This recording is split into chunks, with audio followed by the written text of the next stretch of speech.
Daniel, capítulo de número 1, foi a palavra que Deus colocou no meu coração para essa noite. Daniel, capítulo 1, verso 9 em diante. 8 em diante. Quem achou pode dar um amém? Mas Daniel propôs no coração não se contaminar com a porção do manjar do rei, nem com o vinho que ele bebia. Portanto, pediu ao chefe, complete aí para mim, por favor, pediu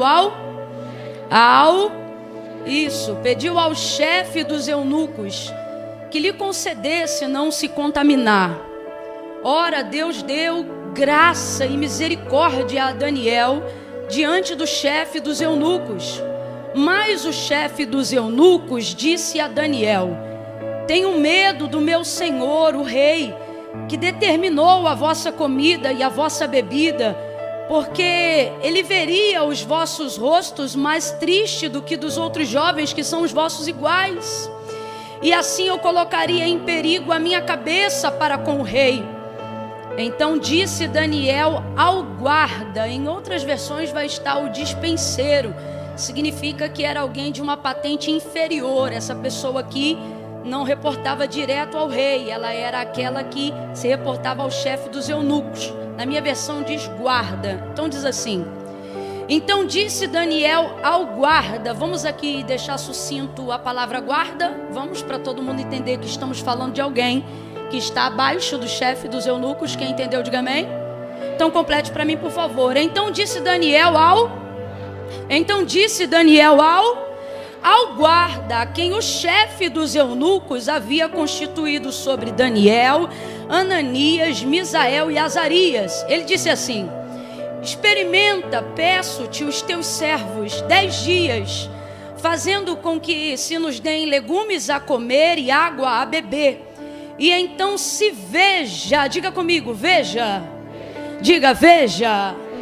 E então se veja diante de ti o nosso parecer e o parecer dos jovens que comem a porção do manjar do rei. E conforme vires, proceda para com os teus servos. E ele concordou com isto e os experimentou por 10 dias. Quantos dias, igreja? 10 dias. E ao fim dos 10 dias apareceram os seus semblantes melhores. Eles estavam bem mais nutridos do que os jovens que comiam da porção do manjar do rei, de sorte que o guarda tirou a porção do manjar deles e o vinho que deveriam beber e lhes dava legume. Ora, estes 4 jovens Deus deu conhecimento e inteligência em toda cultura e sabedoria, e a Daniel tornou-se mais entendido em todas as visões e em todos os sonhos. E ao fim dos dias, depois dos quais o rei havia dito que trouxessem o chefe dos eunucos, os apresentou diante de Nabucodonosor. O rei falou com eles, e entre todos eles não foram achados outros tais como Daniel, Ananias, Misael e Azarias. Por isso permaneceram diante do rei. E você diga amém por essa palavra. Glória a Deus. Glória a Deus. Bota a mão no seu coração. Suplique ao Senhor aí agora e diga: Senhor, fala comigo. Fala comigo, Senhor. Fala o meu coração. Me ajuda a entender a tua palavra. Eu estou te ajudando. A oração é sua. Comece a interceder aí agora um pouco. Aproveite a oportunidade que você está tendo agora. E peça ao Senhor: Senhor, me dá uma direção, uma resposta pela tua palavra nessa noite. Porque na tua palavra não há dúvidas, na tua palavra não há receio, na tua palavra não há falhas, na tua palavra é o caminho seguro, segura, Na tua palavra há certezas. Eu preciso tanto da tua palavra. Senhor, muitas vezes não é por preguiça que não me movo, não é por indisposição que não me movo. Muitas vezes não me movo porque não quero errar e fico esperando que direção o Senhor está me dando. Quantas pessoas estão aqui nessa condição agora, e é por isso que eu estou te ajudando em oração. Ore assim agora e comece a pedir: Senhor, fala comigo, porque eu estou cansado de correr por caminhos que o Senhor não está, de buscar respostas em lugares e em pessoas que não têm uma direção assertiva. Deus, nesta noite eu não quero um conselho, eu quero uma direção assertiva da tua palavra. Deus, nesta noite eu não quero sair daqui cocheando em dois pensamentos, eu quero ouvir a tua voz de dentro para fora. Ainda que o Senhor use a pastora Camila, eu quero ter certeza do que ela fala e quero que a confirmação venha do lado de dentro, porque eu sei que a tua voz fala comigo de dentro para fora. Confirma a tua palavra, acerta no meu coração, organiza os meus pensamentos, aquieta a minha alma que tem andado angustiada e perturbada diante de mim. Senhor, vai, comece a suplicar. Pai, no nome de Jesus, eu oro nesta direção agora. Nós te louvamos pela exposição da tua palavra que já está diante de nós, mas te rogamos nesta noite por todos aqueles que estão aqui, Senhor, no altar, Senhor, na nave, no templo, pelos obreiros que estão nas laterais, cuidando do templo, dos irmãos, mas também precisam ser acertados com a tua palavra. Eu oro agora por aqueles que estão pela internet, por aqueles que estão acompanhando em casa, de um celular, de um aparelho, da TV. Deus, a tua palavra é mais penetrante do que qualquer espada de dois gumes, que penetra até a divisão da alma e do espírito, juntas e medula, e é apta para discernir os pensamentos e as intenções do coração. Deus, às vezes pensamos que precisamos de tantas coisas para ficarmos bem. O ano virou, mas muitas coisas na nossa vida não mudou, muitas coisas na nossa vida não virou, e aquele afã, aquele frenesi de final de ano passou, e agora muitas vezes nos vemos no mesmo lugar, no mesmo estado, com as mesmas crises, com a mesma ansiedade, e não conseguimos mais nos enganar, iludidos por palavras emocionais. É por isto que nesta quinta-feira nos reunimos na tua casa e buscamos a tua palavra, porque o ano muda, os dias mudam, mas o Senhor não muda, e o Senhor é o único que tem poder para mudar aquilo que o homem não pode mudar, para mudar aquilo que nós não podemos mudar, e para nos ensinar a romper em áreas que estamos cansados de lutar, a romper em áreas que nos humilham, a romper. Só o Senhor. Estamos aqui porque muitas vezes chegamos a ter vontade de desistir até de nós, mas não conseguimos desistir de ti, porque é o teu Espírito que nos levanta e nos sustenta. Deus, tu sabes como eu vim hoje aqui e também sabe como eles vieram. Por isso eu te peço, tão somente, como disse o centurião, basta uma palavra. Ramanda kanda lamando rebaxe minaragaço delebi digabai do rebidio sebinavaço recamando remanda lagai jominai de remigio ripandacando que manda sebio minaia jomi recamando que minucia ai jomi namando re ai do é na tua presença nós te pedimos apenas uma palavra, e haverá consolo, haverá conforto, haverá direção para os dias que se seguirão.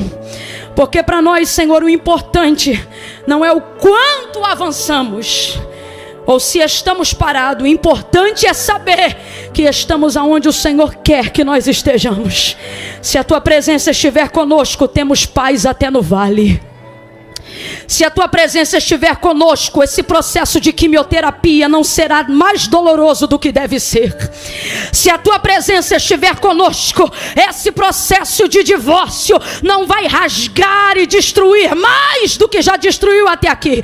Se a tua presença presença estiver conosco, suportamos o luto, a perda, as dificuldades, a perseguição. Por isto, nesta noite, apenas nos garanta a tua presença através da tua palavra, que será como resposta para todos aqueles que anseiam ouvir a tua voz. Fala conosco em nome de Jesus, porque o teu nome é poder. Em nome de Jesus. Se você não tem costume de encerrar suas orações em nome de Jesus, faça isso agora. Diga em nome de Jesus. Isso, adquira isso em nome de Jesus. Amém e amém. Glória a Deus. Oh, aleluia. Aleluia, aleluia.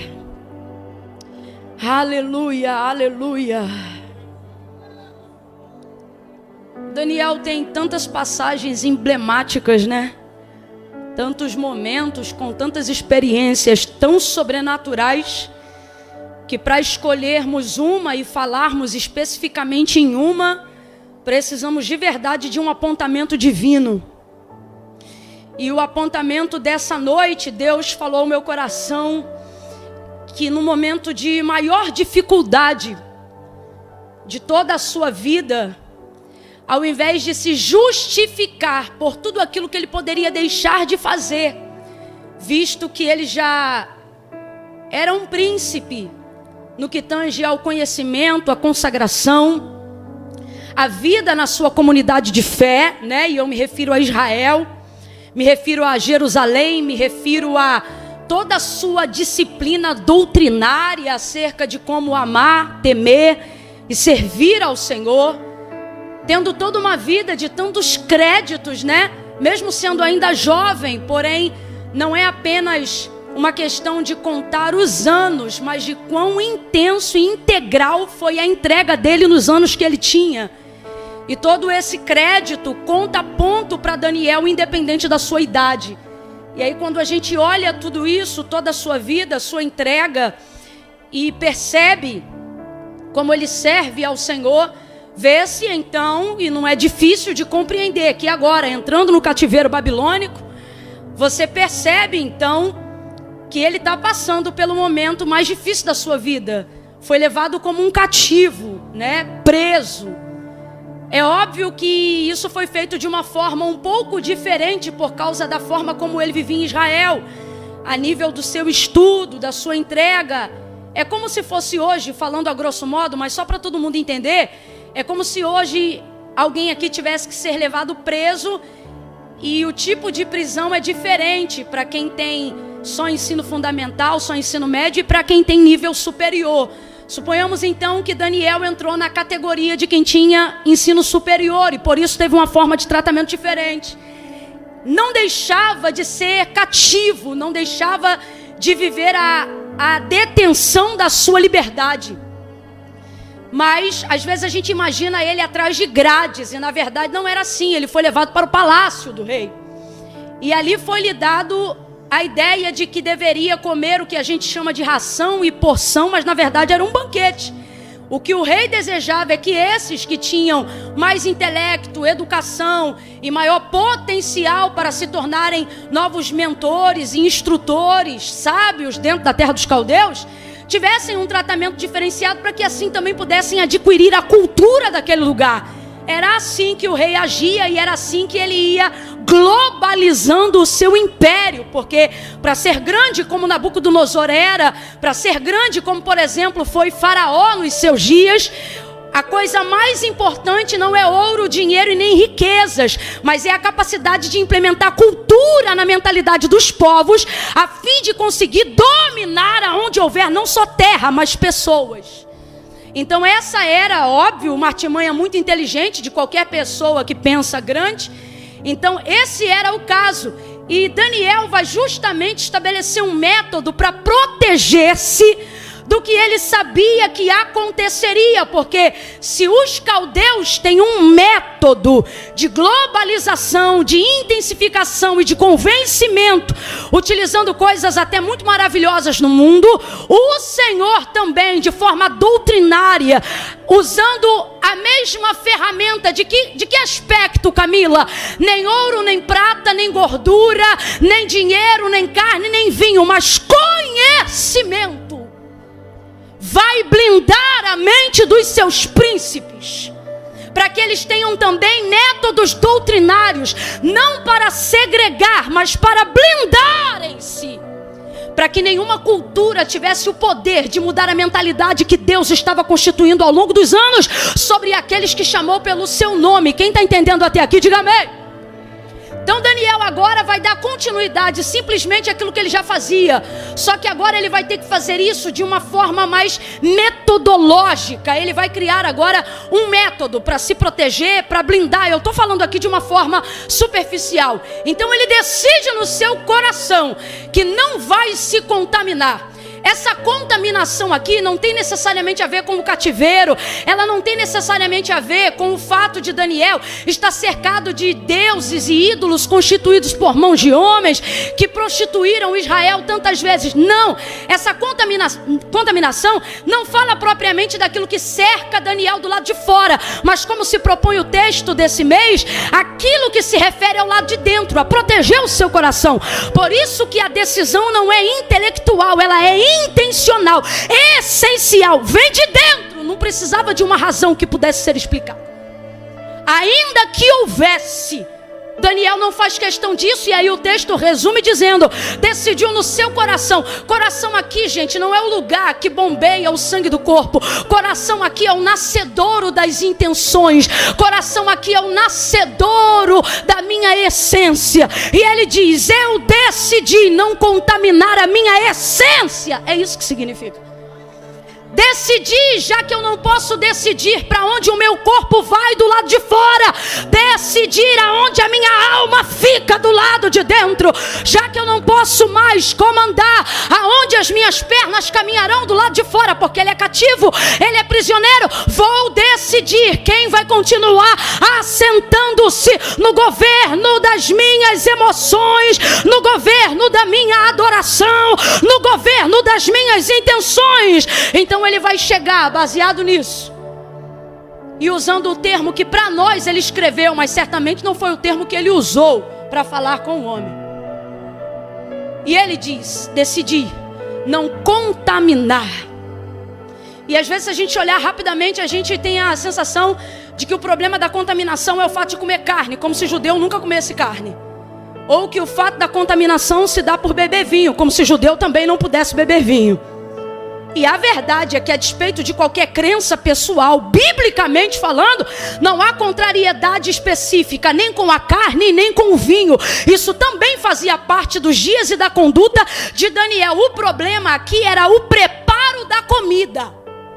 Ele sabe que tal animal que porventura ele viesse a comer ao ser oferecido, não seria sacrificado como mandam os seus costumes. Não seria sacrificado com a mesma honra, entrega, santidade e vontade do seu Deus. Ele sabia que nenhum animal jamais seria degolado como o Senhor mandou a Moisés que fizesse. E tais vísceras ou qualquer coisa que fosse do mesmo animal criado por Deus, jamais seria entregue em adoração ao seu Deus. Porque ele sabe, nessa cozinha quem trabalha é caldeu. Nessa terra quem trabalha é caldeu. Então o problema não era o alimento em si, mas a forma como ele era preparado e consequentemente como ele seria oferecido. Quem está entendendo, diga amém. Então deixa eu ver se você está entendendo. Daniel, pode comer carne ou não pode? Pode ou não pode? Pode beber vinho ou não pode? Pode ou não pode? Só que não era aquilo que colocavam à mesa, mas era a forma como preparavam antes de apresentar a ele. É isto que faz ele tomar a decisão de não comer, e por isso ele usa para nós entendermos o termo contaminação. Eu não vou pecar, nem que seja para receber. Eu não vou pecar, nem que seja para me alimentar. Eu não vou pecar, nem que eu esteja debaixo de imposição. Preste atenção, a decisão é dele, independente de que decisão irão tomar. Quando a gente está numa prisão, seja ela qual for, a sensação e a ideia de toda prisão é colocar você sobre a perspectiva de que você não tem escolha. Se você é comandado, você não tem comando. Se você é governado, você não tem governo. Se você está preso, você não é livre. A ideia é dizer, você não tem escolha. Suas decisões agora são minhas decisões. Sua vontade agora é a minha vontade. Essa é a ideia. Só que aquilo que Daniel está decidindo, veja, independe do que o chefe dos eunucos vai dizer, independente da ajuda que o guarda dos eunucos vai dar, ele disse, eu decidi. Então se isso fosse levar ele à morte, ele já estava decidido. Se isso fosse levar ele para qualquer outro lugar, ele já estava decidido. Aí Daniel coloca para nós nos dias de hoje um exemplo super contemporâneo, ainda que o livro esteja no Antigo Testamento. Qual? A ideia de que todas as decisões que vão tomar do lado de fora vão depender da que eu já tomei do lado de dentro. Sabe o que Daniel está dizendo? O que vocês vão fazer com a decisão que vocês vão tomar, eu não sei. O que eu sei é que a prisão de vocês não muda a minha decisão, a algema de vocês não muda a minha decisão, o cárcere que vocês me colocaram não muda a minha decisão. Ele já estava decidido. Nós ficamos o tempo todo sobre a ideia de que se estamos deprimidos não temos escolha, se estamos desempregados não temos escolha, se estamos enfermos não temos escolhas. Há uma série de prisões que eu poderia aqui traçar uma analogia para que nós ficássemos na situação onde, uma vez que não podemos escolher, a situação escolhe o que vai fazer por nós. Então, se eu estou desempregado e não tenho nada, o que eu aceitar é lucro, e não tem problema se eu inclusive tirar o dízimo daquilo que eu recebi, mesmo que seja dinheiro de suborno. Aí você diz, Camille, é a situação. Aí Deus te trouxe hoje aqui para dizer, não é a situação, é o teu coração. Se o teu coração for firme, todas as coisas ao teu redor vão cooperar para que o Senhor te ajude nesse processo de santificação. Olha o que Deus diz acerca da atitude do coração de Daniel. Ora! O que é isso? Não foi premeditado, foi de imediato. Baseado no comportamento de Daniel. Ora, vírgula, Deus deu a Daniel graça e favor diante do chefe dos eunucos. Por quê? Porque no seu coração ele já havia decidido não se contaminar. Deus está dizendo, não são as cadeias que são fortes, é seu coração que anda fraco. Não são as dívidas que são grandes, é o seu posicionamento aqui do lado de dentro que anda enfraquecido. Porque quando você tomar uma decisão do lado de dentro, Deus vai começar a cooperar com você do lado de fora. Oh, quem tem fé para receber, levanta a mão, e uma só é pouco. Deus te trouxe aqui nesta noite e Ele está dizendo, quando você tomar a decisão do lado de dentro, eu começo a mexer nos corações do lado de fora. Camila, eu não entendi, vai entender agora. Quando a sua vontade, o seu desejo e o princípio da sua vida for agradar a Deus acima de todas as coisas, quem diz não para todo mundo vai dizer sim para você. Porta que fecha na cara de todo mundo vai abrir para você. Gente que não fala com ninguém vai querer falar com você.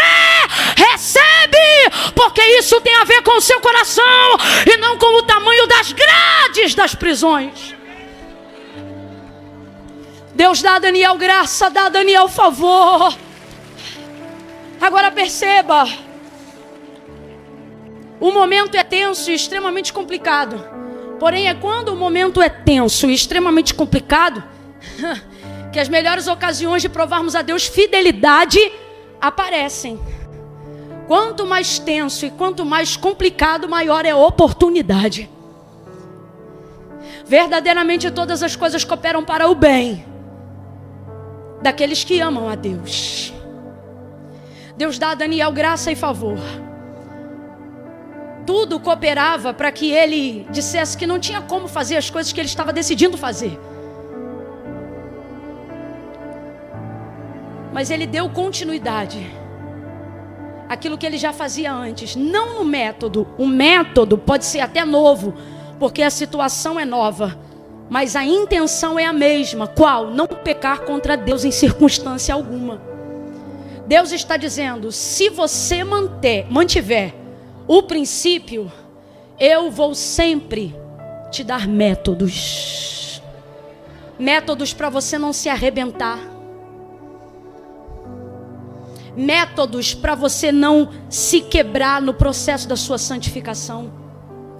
Daniel legitima para nós o método de santificação que agrada a Deus.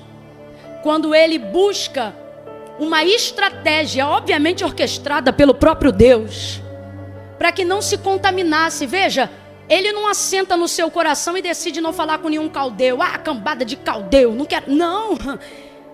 Ele negocia não a sua santidade, o método. Aí ele fala, Deus dá tanta graça para ele, diante do chefe dos eunucos, que o chefe dos eunucos diz, o chefe fala, você sente na interpretação do texto um certo pesar. Como quem diz assim, eu queria te ajudar. Por quê? Deus encheu Daniel de tanta graça, que o homem que não tinha dívida e obrigatoriedade alguma com Daniel se sente mal em não poder favorecê-lo. Porque quando Deus te dá graça, quem te ajuda é abençoado, mas quem não te ajuda fica mal.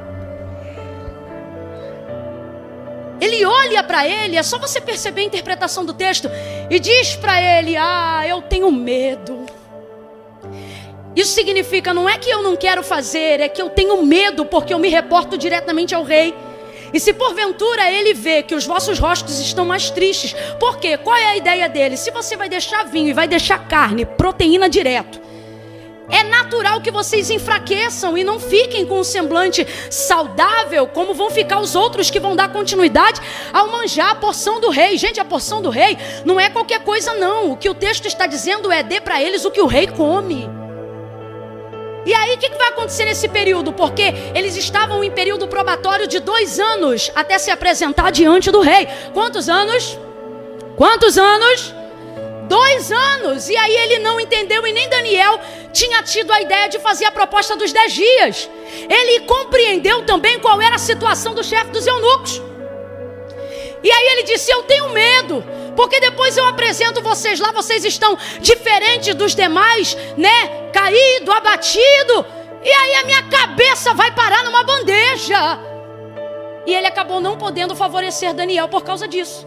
Daniel não vai jogar por terra seu método de santificação. Ele vai continuar legitimizando seu método de santificação, que é qual? Obedecendo o princípio que a palavra de Deus orienta, quando ela diz assim, segui a paz com todos.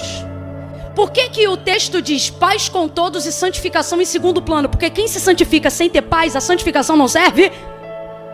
Deus não recebe sacrifícios de santificação que não foram regados na paz. A orientação bíblica acerca de formas de legitimizar a santificação, esse é um dos textos indicados para a nossa compreensão, de que nenhum método de santificação deve ser semeado em lugar da paz. Então olha a orientação bíblica, seguir a paz com todos. Eu acho muito bacana, porque a Bíblia ela é extraordinária, e o texto diz, seguir a paz com todos, porque comunhão de fato não dá para ter com todo mundo, mas paz é critério obrigatório. É isso que o texto está dizendo.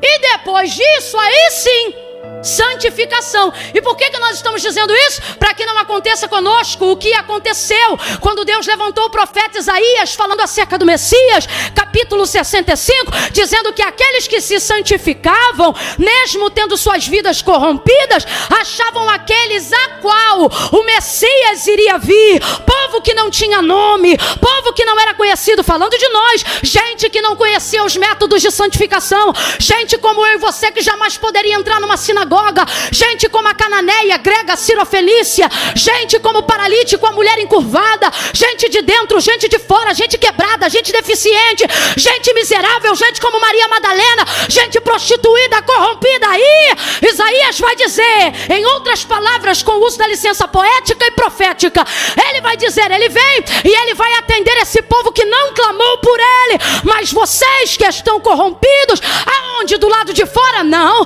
do lado de fora tem ritual, do lado de fora tem culto. Só que Deus usava Isaías para dizer, manda eles pararem, porque se eles continuarem me cultuando, eu vou vomitar. Deus falava isso porque do lado de fora eles conheciam os rituais. Mas o que eles diziam? Verso 5 de 65 de Isaías, que quando o dia do Messias viesse e ele olhasse para essas pessoas que o mundo nunca viu e que judeu nenhum conheceu, ao ver o Messias se inclinando para eles, eles diriam: apartai de nós, porque nós somos mais santos que vós. Aí o texto diz, escreve aí Isaías: porque isso será para mim como vinagre jogado nos meus olhos e como fumo de rolo queimado, do qual eu tenho que cheirar nas minhas narinas. Sabe o que ele está dizendo? Alguém aqui já teve vinagre nos olhos? Alguém aqui já viu aquele fumo de rolo sendo queimado? Alguém já sentiu o cheiro que é? A fumaça que aquilo faz? Ninguém aguenta ficar, ainda mais se jogar vinagre junto nos olhos de quem está cheirando o fumo de rolo. Sabe o que Deus está dizendo? Isso aqui é linguagem poética para Deus dizer assim: diga para esses judeus que para mim naqueles dias, eles que se acham tão santos serão para mim insuportáveis. Insuportáveis. Então, a paz é um dos critérios que legitima todo e qualquer sacrifício de santificação. Então Daniel tem esse cuidado. Daniel, ele tem esse zelo. Visto que não conseguiu com o chefe, ele foi direto no maioral. Agora ele vai no mais baixo, naquele que é inferior. Ou seja, um se reporta direto ao rei, mas o outro se reporta ao chefe. Então este que chamamos de guarda está em posição inferior. Completa aí para mim, por favor. Este está em posição? Este está em posição? Deus está dizendo: existem alguns lugares altos que dos quais você quer entrar. As portas que te abrirão não serão os maiorais. Está na hora de saber fazer contato com quem é inferior. Está na hora de aprender que eu também uso na estratégia os inferiores. Sabe por quê? O chefe, a gente até entende, ele teve medo porque se reporta direto ao rei. É muita responsabilidade. Mas o outro, que é o inferior, viu que já achou Daniel graça diante dos olhos do chefe. Então ele não fica mal, porque Daniel muda a estratégia. Ele diz assim: olha como é que ele já muda. Nos dá legumes, pede de novo, e água a beber no lugar do manjar. Faça isso conosco. Quem lembra? 10 dias, mudou ou não mudou? Porque na primeira vez ele não diz de cara 10 dias. E por isso o homem fica imaginando 2 anos jejuando e depois dá errado, como é que fica? Aí nessa agora ele vai no menor, os maiores livramentos que Israel já viveu, quanto nação, pode até ter tido a caneta assinada pelos reis, mas quem desembaraçou foram órfãos, porteiros. Que digo o tal do Mardoqueu, eu nunca vi. Quem não mora no palácio tem informação de quem nem quem era princesa sabia. Dá uma olhada para quem está do teu lado e diga: fala com o cobrador direito, fala com o porteiro direito, fala com o obreiro direito. Catuca alguém aí e diga: trata direito o irmão do estacionamento. Fala com educação com aquele que cuida do teu carro. Irmão, os maiores acessos que eu já tive, as coisas mais extraordinárias que eu já vivi, não veio de quem estava com a caneta sentado em cima. Foi de gente que me abriu a porta embaixo, puxou cadeira em lugares que eu não imaginava. Deus trouxe gente hoje aqui para dizer: não despreze os menores. Eles têm um acesso que nenhum grandão pode te dar.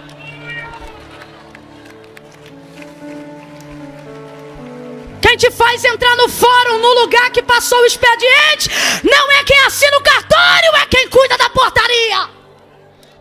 Se você chegar 1 minuto fora do horário do vestibular, não é quem está lá em cima que te deixa fazer a prova de novo.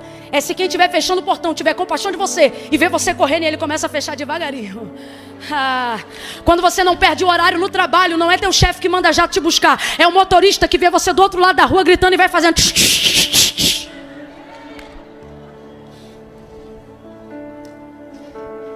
Sabe por que Daniel conseguiu sucesso? No método mais impressionante, do momento mais improvável. Porque ele entendeu que todas as pessoas que estavam ali eram possibilidades. Você foca uma coisa, aquilo não deu certo, você diz: já era. E Deus está dizendo: tem gente pequenininha perto de você que se você soubesse o acesso que ela pode te dar.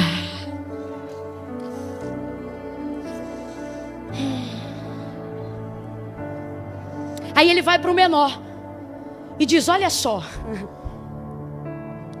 legumes e água. Legume no lugar de carne, água no lugar de vinho. 10 dias. O que isso significa? 10 dias, se der bom, dá para nós dois. E se der ruim para mim, não pega para você. Porque eles têm quantos anos para entrarem em período probatório? Quem lembra? Quantos anos? E Daniel está pedindo quantos dias? Olha o princípio de Daniel. Eu vou fazer algo que, se não der certo, só prejudica. Santidade que não tem responsabilidade não é santidade, é vaidade.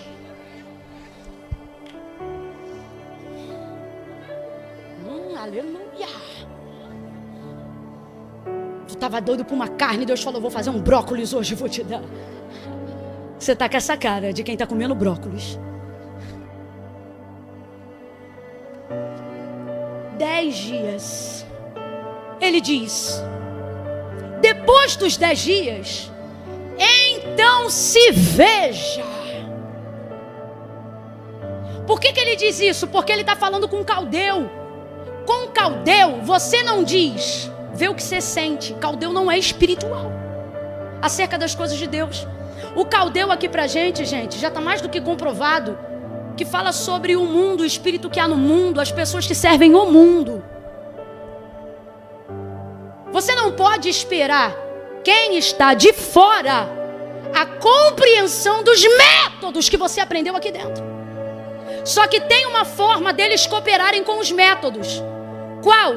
Efeito de comparação. Camila, eu não entendi, vai entender agora. Sabe por que tem muita gente lá fora que não acredita no que acontece aqui dentro? Porque eles veem até os métodos, mas não veem o resultado. Você tem que entender que santificação é processo, santidade é resultado. Toda pessoa que está em processo de santificação, em algum momento no processo, precisa comunicar algum resultado. E pelo que Daniel está colocando, para ver resultado, ele não vai pedir muito tempo. Por quê? Porque para quem não quer fazer, nem todo o tempo do mundo basta. Mas para quem tem vontade, já começa com a metade antes de entrar. 10 dias para o homem não pega nada, mas 10 dias bem aproveitados para Daniel muda a realidade dos seus 2 anos. Com 10 dias, Daniel determinou como seriam os seus 2 anos. Vou falar de novo. Com apenas 10 dias, Daniel deu na mão do caldeu que não é crente, do caldeu que não tem sensibilidade espiritual. E aqui não leva mal não, mas a gente tem que falar. A gente fica querendo que o mundo veja testemunho em nós, baseado em espiritualidade. Isso não conta, aquilo não conta. Mundo não vê coração, mundo vê aparência, mundo vê rosto, mundo vê testemunho, mundo vê reputação. Aí vem com esse papo, tá me julgando pelo que tá vendo. Claro, isso é mundo, menino. Daniel não diz assim, depois faz o que você sentir. Daniel não diz assim, faz uma oração depois e vê o que meu Deus te fala. Não me irrita, não. Daniel diz assim, ó, ele tá falando com caldeu. Caldeu não compreende método, espera resultado. Depois você vê o resultado, é o que ele diz. Ele não está dizendo acompanha um método, ele está dizendo espera. O que tu vai lá fazer toda quinta-feira? Ih, difícil de te explicar. Quando o resultado vier eu te conto. Resultado. Para que está jejuando? Por que deixou de beber refrigerante? Por que não está tomando café da manhã? Vai explicar método para caldeu? Ele não vai entender nada. Deixa ele ver o método e no final mostra para ele o resultado. Mostra quem foi liberto, mostra a porta que abriu, mostra a cura que chegou, mostra a sua mudança. Sacode alguém aí agora e diga: o método é para você, os resultados são para eles. Eles estão esperando o resultado da igreja, eles estão esperando o resultado na tua família. 10 dias. Se a gente colocar 10 dias no lado da balança E 2 anos, ou seja, 365 vezes 2. Estou usando o nosso calendário para a gente entender. O que tem mais? Qual prato pesa mais? O que tem 2 anos ou o que tem 10 dias? O que pesa mais? O que tem 2 anos ou o que tem 10 dias? Só que Daniel vai meter peso no prato de 10 dias. O que isso significa? Eu vou fazer com a ajuda de Deus, ou Deus vai fazer com a minha ajuda. Tanto faz nesse contexto. Algo que demoraria anos vai aparecer em...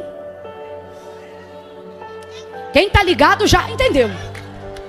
Porque isso não tem a ver com o período probatório que o psicólogo me deu, que a rádio está me dando.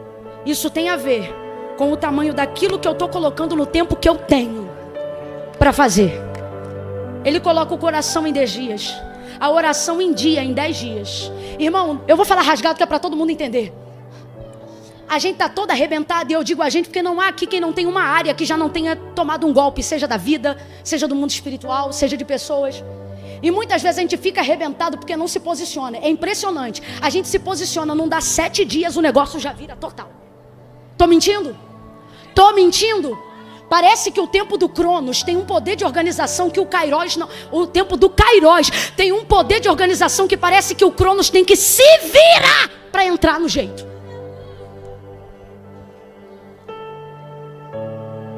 Tu fica 1 ano afastado, vacilão.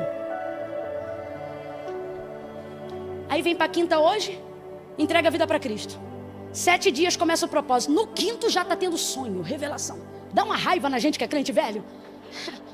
E, rapaz, como é que pode? Só que já está como? Com o coração. 10 dias já como? Subindo um monte igual doido. Magro, a gente diz que foi, ficou doente. Não, entrei num jejum. Não come mais nada. Tem até que de vez em quando fazer alguma coisa. Leva ele para tomar, para sair com os amigos, porque tá tão contato tão fino que se levantar a mão para dar glória a Deus, Deus pega. Coração. Você diz assim: eu já tento tal coisa há anos. Deus está dizendo: eu não trabalho com anos, eu trabalho com dias. Me mostre na Bíblia. Aprendi isso com minha cunhada esses dias. Me mostre na Bíblia aonde Deus menciona o trabalhar dele em anos. Deus não vê anos como anos. Deus trabalha com dias. Ah, Camila, mas está escrito lá no ano que morreu. Isaías escreveu. Me mostre Deus trabalhando com anos. Deus trabalha com... Olha o que o salmista diz: este é o que o Senhor fez. Ou você acha que 1000 anos para Deus é como um dia, e um dia é como 1000 anos, por quê? Porque para Deus, o que levaria 1000 dias pode fazer 1 ano, e o que levaria 1 dia, se Ele quiser, faz em 1000. Para Deus não tem essa diferença. Daniel vai colocar 10 dias. Vai ter o favor de quem era inferior. Deus está dizendo: todas as vezes que você entender que a utilidade em quem está embaixo é você, que eu vou botar em cima. Porque eu não vou deixar subir quem não vê utilidade em quem está embaixo. Alcança ele, favor. 10 dias. E eu queria ter um termo melhor para terminar, mas não tem. O texto diz que ao término dos 10 dias eles eram melhores. Eu queria usar o politicamente correto nessa noite, gente, diante de Deus, que eu queria. Tem umas coisas assim que eu fico na maior DR com Deus ali antes de pregar. E eu digo: eu não vou falar melhores não, porque o Senhor sabe, lá no TikTok, não sei o que lá. O Senhor conhece, lá no Instagram tem aquela página, o Senhor sabe, eu não, me dá outra palavra. Eu tentei uma vez entrar no politicamente correto, mas aí Deus mandou uma profeta daquelas que bota dedo na cara. Nunca mais eu esqueço, num culto para mais de 8.000 pessoas, e ela dizia em alta voz, abafou o microfone. Quando abafa o microfone, quem está no microfone, abaixa o microfone. E ela dizia: te chamei eu. Que não era ela, eu sabia que era ele. O que eu te der é para falar como eu te der. Porque quando te chamei não disse arruma, disse abre a tua boca que eu encherei. Pare de arrumar o que eu boto na tua boca. Aí no outro dia veio um profeta e eu já entristecida, porque os outros dizem: ei, Camila chegou, só marreta. Isso entristece a gente. Entristece. Você diz: não, Senhor, eu estou aqui para fazer a tua vontade. O Senhor não me chamou para surrar ninguém. Os outros acham que... Ai, irmão, já saí de tantos lugares chorando pela severidade como Deus me usou. E aí nesse dia eu entrei em estado de Elias debaixo do pé de zimbro. Não sou melhor do que os meus pais. E aí veio outro profeta no mesmo dia e disse: eu te chamei como Jeremias. Quando eu disse arranca, é para arrancar. E nunca mais eu esqueço uma palavra que ele falou. E eu estou dizendo isso, não precisava. Isso ele não depende, eu estou falando isso para me justificar. E ele diz: te chamei com violência. Você diz: meu Deus, porque não é você. É difícil a beça. Você saber que vai subir em lugares dos quais você nunca mais vai voltar. Você vai deixar de ser amado por pessoas que você ama. É complicado para chuchu. E aí eu estava ali e disse: Deus, não, Senhor, o Senhor sabe essa palavra não. E ele diz: olhe para a Bíblia. E eu falei assim: já sei, vou pegar a Bíblia do pastor Jean. Estou vendo que é uma Almeida diferente da minha.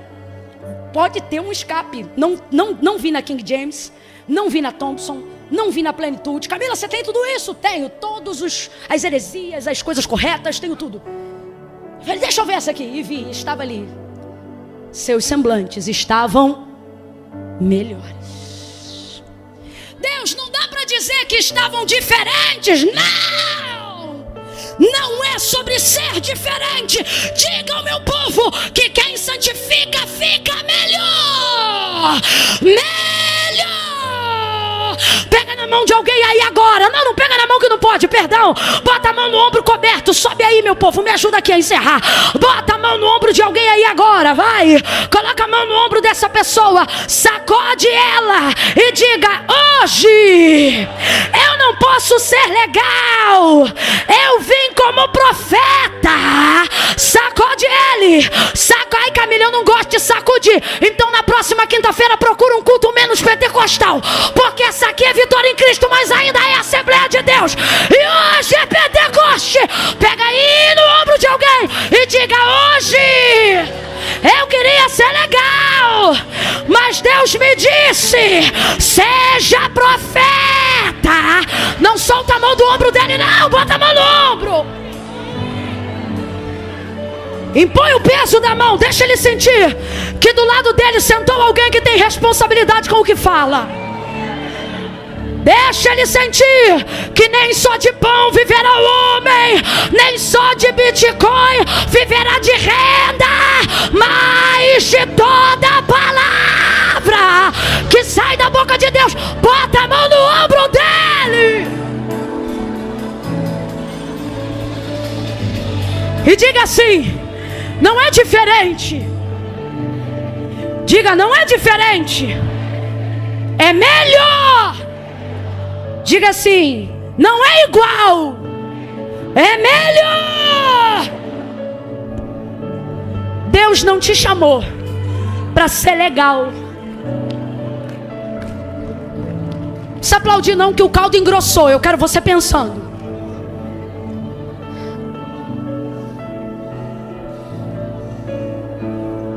A gente diz assim: porque Deus sabe, eu não quero ser melhor do que ninguém. E Deus dizendo: e eu sei que tudo que eu queria é que você fosse melhor do que a maioria. Mas a cultura dos caldeus é tão forte ao nosso redor que o que ela prega para nós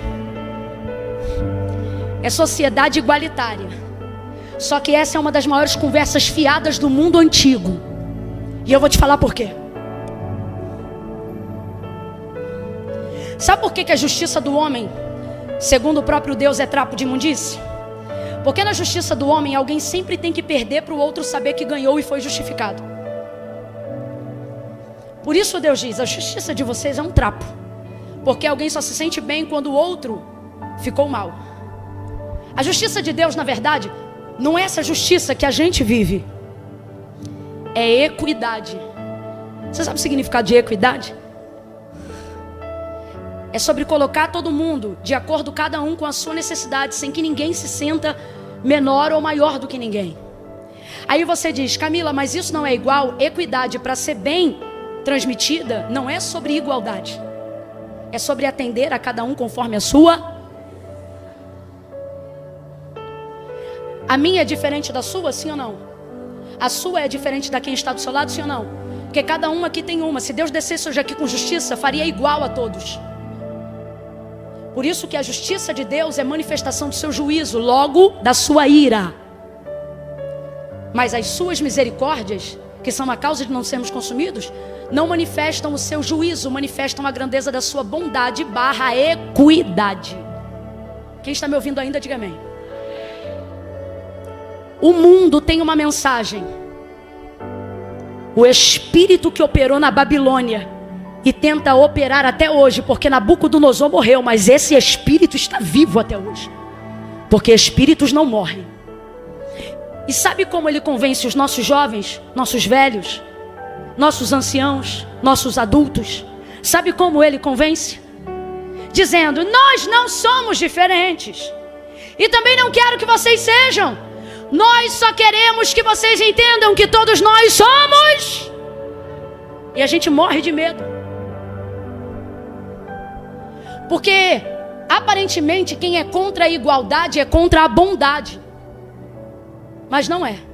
Bondade verdadeira é equidade. E equidade não é dar a todos de forma igual, mas é dar a cada um conforme a sua.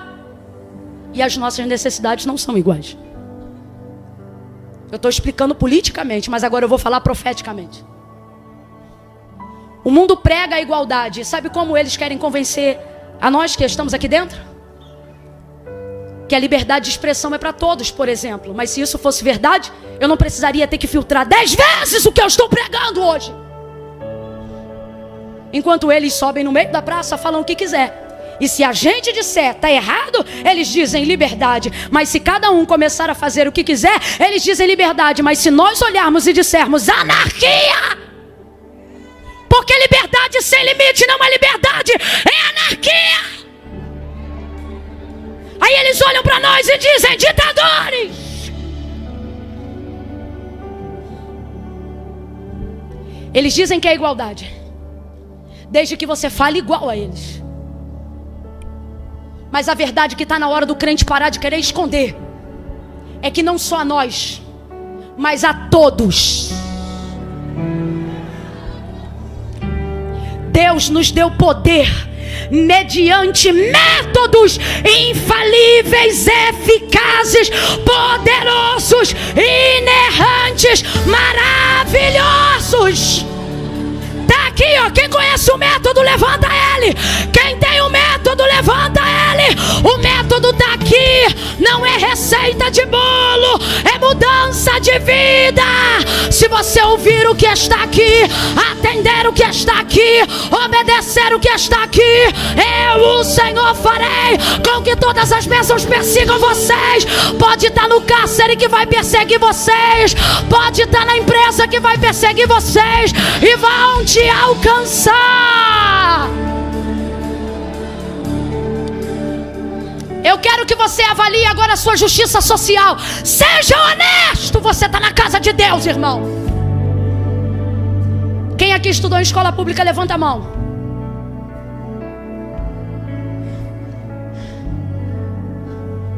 Estudei nas duas, particular e na pública. Levando em consideração que hoje que eu digo é há mais de 30 anos. Meu pai, por exemplo, estudou em escola pública. E na escola que meu pai estudou, aprendi a fazer até horta. Aprendi artes. Estudar em escola pública era incrível. Ter uma vaga lá era muito bom. Mas o tempo foi passando, algumas coisas foram ficando rasas. E a verdade é que por causa da distribuição de renda, de acordo com o estado ou o município, o ensino às vezes sofre. Quem é professor sabe do que eu estou falando. Quem é diretor sabe do que eu estou falando. Quem tem que administrar o ensino no seu estado sabe do que eu estou falando. Tem que fazer um malabarismo para tentar estabelecer equidade. Tem escolas melhores que as públicas, porém pagas, sim ou não? Claro, porque se tem mais dinheiros, mais recurso, mais possibilidades. Quem está entendendo, diga amém. O que eu estou falando é fato, não é ideia não, tá? É fato. Se hoje você pudesse colocar o seu filho, visto que você tenha estudado ou não, mas você hoje pudesse colocar o seu filho na melhor escola da cidade aonde você mora ou trabalha, a melhor, não importando o custo da mensalidade, sabendo que o moleque ia sair de lá falando inglês, espanhol, o garoto ia sair pronto para ser um diplomata, um embaixador do reino em qualquer língua, tribo, raça ou nação. Fala para mim, você ia economizar na área da educação? Fala a verdade. Seu filho estudaria lá, sim ou não? Sim ou não? Quando um pai que não pode ter tudo que tinha direito de ter, mas por motivos mil não teve, ver no filho a possibilidade de ter o que ele não teve, ele negocia ou ele entrega? Negocia ou entrega? Quantas vezes eu ouvia minha mãe dizendo: eu não estudei, mas vocês vão estudar. Quem aqui já ouviu de um pai e de uma mãe isso? Eu não consegui tal coisa, mas vocês vão ter. Eu vou fazer com que você tenha. Agora eu te pergunto, seria defeito seu filho ser igual a você? Sendo você digno? Sendo você de caráter? Quem está me ouvindo aqui, diga amém. Sendo você honesto? Sendo ele tudo em caráter baseado em quem você é? Então eu vou perguntar de novo, seria defeito se ele fosse igual a você? Diga bem forte que isso tem que sair no som de tudo que é lugar. Seria defeito? Claro que não! Só somos o que somos por causa deles. Na maioria das vezes é isso. Só que não é sobre ser igual, é porque eles querem que você seja. Qual pai aqui, qual mãe aqui cria o seu filho para ser igual a ele? Qual pai aqui, qual mãe aqui usurpa do filho o direito de que ele seja, nem que seja 10%, nem que seja 1%, mas que ele seja? Porque quando isso acontece, o moleque pega o canudo no final do ano e levanta. O canudo está na mão do moleque, mas o pai embaixo é que está assim, ó, é meu filho. Porque ele se vê como canudo pela mão do filho. É um exemplo que eu estou dando. É um exemplo. Deus está dizendo: os caldeus não vão te enganar fazendo você se sentir pior. Eles vão te trazer para o clã deles, para que você se sinta igual. Só que hoje sou como Esté aqui: se perecer, pereci. Peço ao povo que jejue por mim e eu também jejuarei. Só que Deus hoje está dizendo: você sabe que eu estou te dando métodos para que você seja. Então por que tem se comportado como os iguais? Hoje há uma convocação na nossa igreja. Hoje há uma convocação nas igrejas de Deus. O que eu estou falando? Eu estou falando do Espírito que fala às igrejas. Aonde houver um núcleo, 2 ou 3 reunidos no nome do Senhor, nesta noite é igreja. E o que Deus está dizendo às suas igrejas hoje e aqui é: ei, eu te dei métodos que faz você ser melhor do que você tem sido. Aí você diz para mim: Camila, mas não é bom se comparar. Só que não é Daniel que compara, é o caldeu, e eu não posso mentir.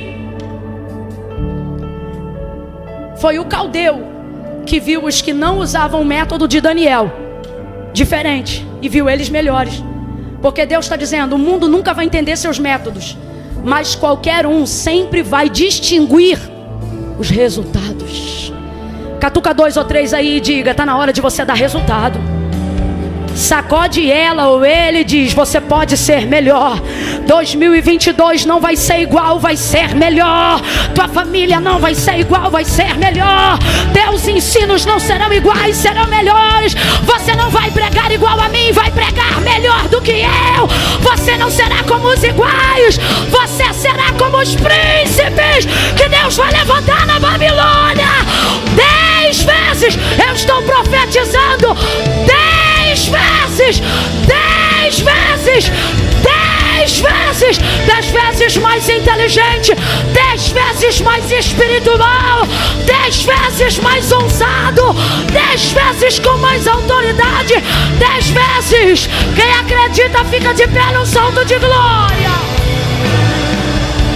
Oh! Quando a gente vê alguém que é melhor do que outro em alguma área, eu não sei se é baseado em Daniel, mas desde que eu sou criança eu ouço isso. Alguém diz assim: fulano, ou tal comida, né? Ah, fulano fez tal comida. Dá um exemplo aqui, lasanha. Quem é bom de fazer lasanha aí? Só acredito vendo, traz uma. Ó, fulano faz bem? Faz, mas e o outro? Não, é bom também, mas a gente sempre fala, né? 10 vezes. Porque 10 vezes é número de pleno, totalidade. Sabe o que o texto está querendo dizer? Não se mas o caldeu comparou. Comparou ou não comparou? Porque o Senhor está dizendo: não é sobre viver a vida sendo melhor que os outros. É sobre viver a vida sendo o melhor que você pode ser. Caldeu compara, judeu só vive. A proposta do mundo não é te tornar execrável, senão eles não convenceriam a tantos. Quem aqui entraria num grupo onde dizia: vem ser ruim como a gente, vem ser assassino como a gente, vem ser perturbado como a gente? Até quando alguém te convida para usar alguma coisa que segundo eles abre a mentalidade, eles não dizem vem usar o vício, eles dizem vem usar algo que abre a sua mente. Ninguém aqui convida para o que é ruim. Todo ser humano aqui quer senso de pertencimento. A gente quer estar junto, quer ser igual, sim ou não? Quando você tem um dom, um talento que te faz diferente, quando você vai ver um filme de super-herói e a criança ainda está desenvolvendo os poderes, ela diz: mas meu filho, um exemplo, você é especial. E a pessoa diz: eu não quero ser especial, eu quero ser normal.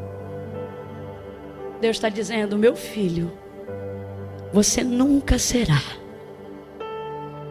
normal. Os nossos métodos, os métodos que papai deixou para você, não é para você ser igual, é para você ser cada vez. Então por quê? Tu insistes em ser um igual quando Deus te deu condições de ser? Não se sinta mal por isso, não é arrogância, é sabedoria. Você acabou de admitir para mim que quer ver o seu filho melhor do que você, que daria para ele o que você não teve. Isso não faz você amá-lo menos, isso faz você amá-lo mais. Então por que Deus está dizendo aqui agora para cada um de nós, diante dos dons que eu tenho te dado, da graça que eu tenho te feito alcançar, por que você tem reclamado das coisas que se sucedem só por eu ter te dado o que eu te dei, ter feito o que eu fiz? Por que você reclama do dom de revelação? Por que tu reclama de ver coisas que não queria ver? Por que tu reclamas de não conseguir viver desviado? Porque, irmão, você está hoje aqui e você diz: eu sou desviado. Desviado não frequenta culto. Você é afastado tentando ser desviado e não consegue. Não consegue. Rapaz, desviado vai embora e não dá nem tchau. Que raio de desviado é você que uma hora dessa quinta-feira à noite está aqui e está dizendo: eita, que Deus está falando comigo hoje. Tu não é desviado coisa nenhuma. Tu é príncipe em terra de Caldeu. Tu não sabe dançar a dança deles. Tu não sabe dançar a música deles. Tu tá tentando entrar na cultura deles, mas tu não tem o remeleixo deles. Tu não acredita nos deuses deles. A tua cultura é do céu. Nos caldeus eles dizem: vem a terra, vem a terra. E para nós que estamos aqui é: venha o teu reino, venha o céu, seja feita a tua vontade. Pare de se comportar como um igual.